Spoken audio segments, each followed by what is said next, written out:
Let's talk about the part that nobody says out loud. Cheating doesn't just break your heart, it breaks your sense of reality. Because you weren't arguing every day, you weren't miserable, you weren't planning an exit, you were building.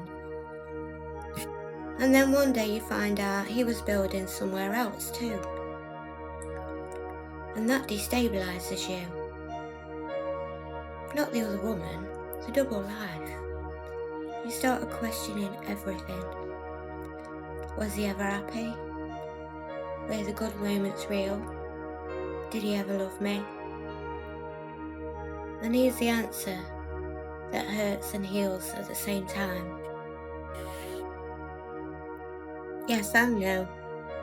He probably did love you, but he loved himself more in moments that required discipline. That's the difference. Men who cheat are not always monsters. Sometimes they're just weak. Sometimes they're insecure. Sometimes they're addicted to validation. Sometimes they are terrified of feeling ordinary. And instead of sitting with discomfort, instead of communicating dissatisfaction, instead of facing conflict, they escape into ego reinforcement. And that ego reinforcement feels intoxicating. New attention, new admiration, new fantasy. No shared bills, no shared history, no shared responsibility. Just admiration without accountability. That is powerful to someone who struggles internally. But here's what women miss. When he cheated, he wasn't choosing her. He was choosing the way she made him feel about himself. There is a difference. You represent history, investment, children, reality, responsibility. She represents fantasy, escape, newness, validation. That doesn't mean she's better. It means she's easier.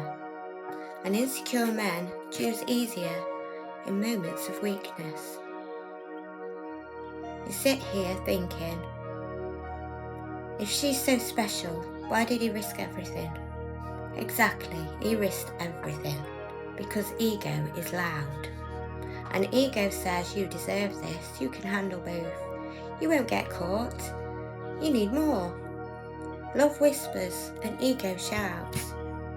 And in that moment, he listened to the wrong voice. Didn't lose him to someone superior. You lost him to lack of self-regulation. That is not the same. If he was solid, he would have left cleanly before overlapping. If he was secure, he would have had that hard conversation. If he was grounded, he would not have needed two women to feel whole. But insecure men triangulate, they overlap. They line up supply before letting go of security, because being alone feels scarier than being dishonest. And then it comes the narrative shift. You become too much, too unstable, too difficult, because he cannot be the villain of his own story. So the story has to adjust. And that adjustment can break you if you didn't see it clearly. Let me give you the truth that frees you. He didn't leave a perfect life for something better. He left stability for stimulation, and stimulation does not sustain. That's why chaos eventually replaces excitement, and that's why insecurity breeds more insecurity. That's why ego-driven decisions collapse under pressure, because fantasy cannot carry responsibility long term. It wasn't that you was not enough, you were real, and real requires accountability. Fantasy does not. That's why it feels intoxicating at first, and destabilising after. If you are sitting in confusion right now, if you're replaying everything, if you're blaming yourself, just pause.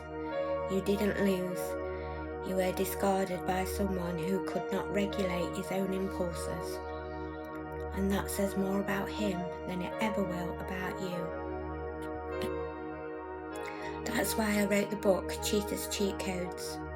Not to demonise men, not to create bitterness, but to decode all the patterns. Because once you see the pattern, you stop chasing closure from someone who lacks internal structure. And you stop chasing, you start rising. You didn't lose him, you lost integrity. And integrity is far harder to rebuild than a relationship.